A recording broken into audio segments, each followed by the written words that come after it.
Hey guys, I'm Kat Armendariz here at my studio. I'm here with my hairstylist and studio manager, Vanessa, and I'm going over the shot with Justine. It was a friend of mine who swung by after work. Obviously did not have my hairstylist here. It was an impromptu shoot. Wah, wah. Yes. So I'm sure you'll all get some of those at some point, and how do you make the best of it? You still want to take the opportunity to use it in your portfolio. Getting to the shot. I like doing stuff on the fly like that. It's just kind of fun, keeps things interesting. I just use the chandelier light, nothing else. That was it. These are 4,000, I think you say lumes or lumens, all the same, lumens, yeah. 4,000 K. And all of my bulbs, even my workstation bulbs over here, they're all the same 4,000. That chandelier, that lamp, I have work lights on light stands over there. Everything is the same 4,000 color tone, because if it's shining in, if I want to use that as different lighting, it's all the same. I have no different lighting aspects going on. So this is the floor I used. It's called Wood Pale. P-A-L-E. I don't know why it's not pale wood. That's what it is. These are vinyl, so you can step on them. They're matte finish, and I'm going to line it up with the backdrop here. This is called Manor House Damask. Okay, so as I'm going down, you can see the ends are curling out a little bit. I don't want to drop it to the floor completely and have it roll. So I have a little board. Well, I ain't no stranger to a thing to have in the studio or on site.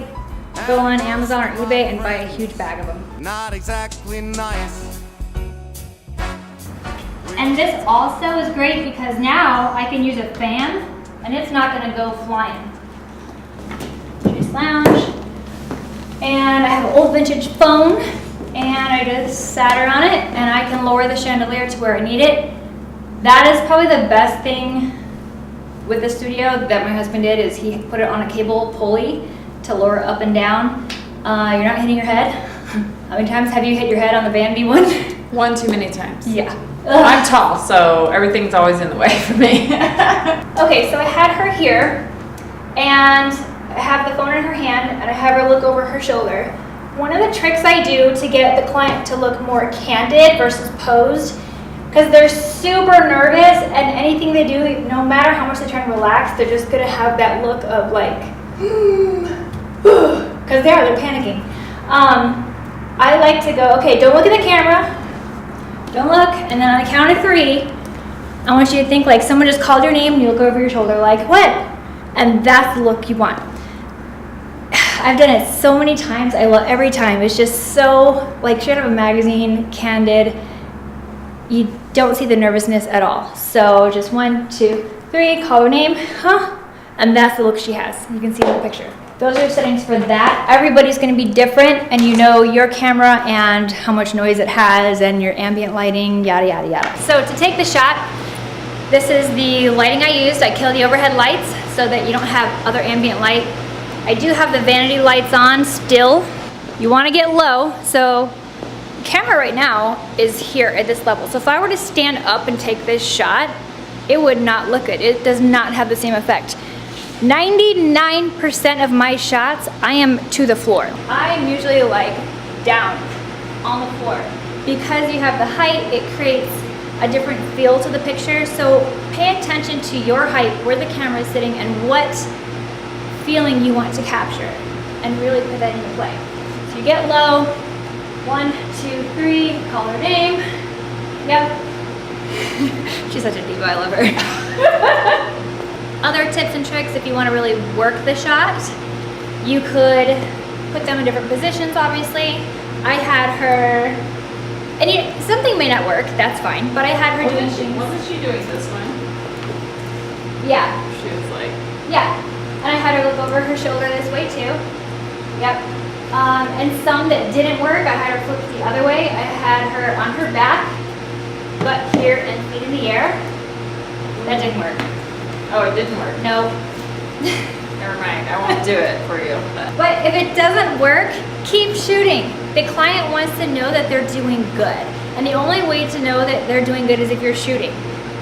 Your words, it's great and all, but it can sound fake. So just keep shooting, click, click, click, click. It's just digital. Take it, move on. Keeps the anxiety down, and you never know, you may use that shot for like a crop shot. Never know. Another thing you could use instead of a chandelier, just use a video light. These work lights I have over here, I talk about these all the time, and you probably use them all the time. All the time.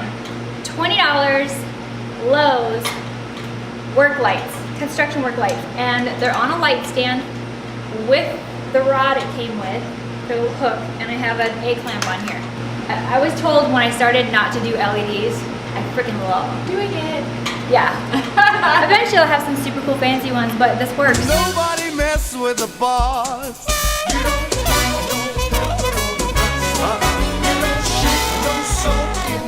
No way.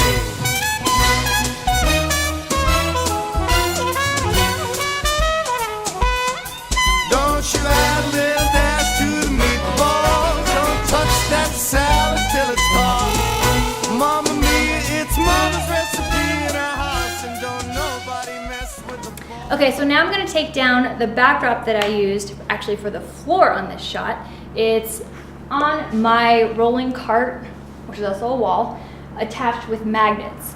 And these are plated magnets with a magnet on the front, and they're called Magnafix. Makes it super easy. I have some on rollers over here as well, so I use both. So you'll see us taking it down right now.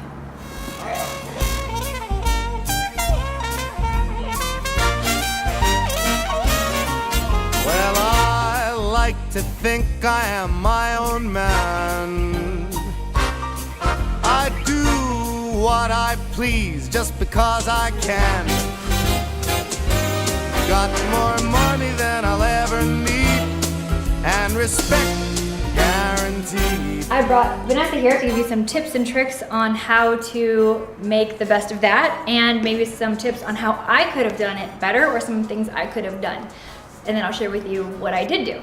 All right, so she walks in, sweaty mess, beet red and walking the dogs. Of course, we have champagne to start off the night. Can't go wrong with that.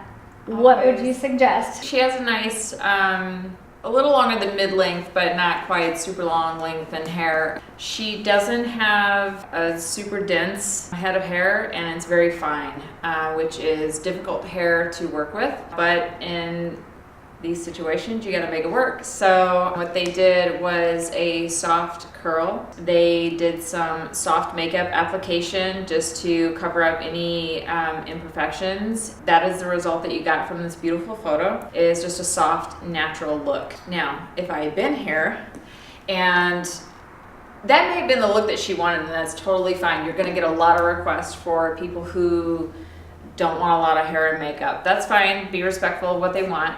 But if they want to switch it up a little bit or get more of a sultry, sexier look, then you can amp it up a little bit, have your makeup artist do more of a smoky eye. In a hair situation like that, to add more volume to hair, my preference would be to add a couple wefts of extension hair. You can get extensions anywhere. Sally's has them, especially if you're doing something on the fly. Sally's is open to the public. You can go in, grab a couple clip-in extension hair, and it's easy to apply and easy to get. Adding a couple wefts of extension hair works really well to add more volume and density to the hair. Teasing the hair is always going to add more volume for sure. Big hair always looks better in pictures, so a lot of clients may give you a lot of crap about I don't like my hair big. Well, I am from the South, and the bigger the hair, the closer to God. So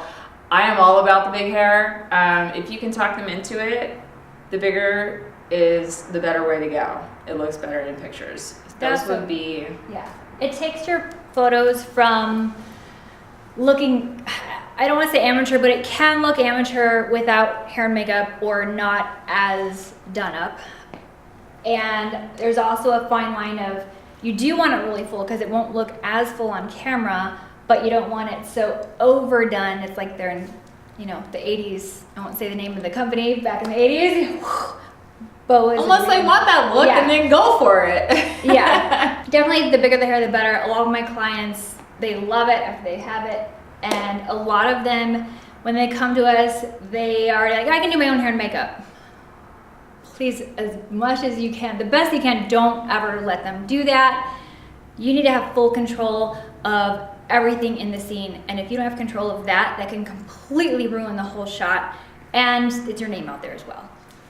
As far as what I did, she did explain, it was just a loose curl around the iron. I just made it work. I don't know all that stuff about hair, but I didn't have her here. I do have a full vanity here. Curling irons and straightening things and makeup, and so it's great to have everything at my fingertips. So it's good to have at least a couple irons on hand and a comb so you can tease and hairspray. And then I helped her with some makeup, take the concealer all the way down so that it's not just highlighted under the eyes. So that's the biggest thing with highlighter. That is one of my pet peeves. Take it all the way down to a triangle here and blend it out. That's it, you guys. I will see you on the next Kat on the Web.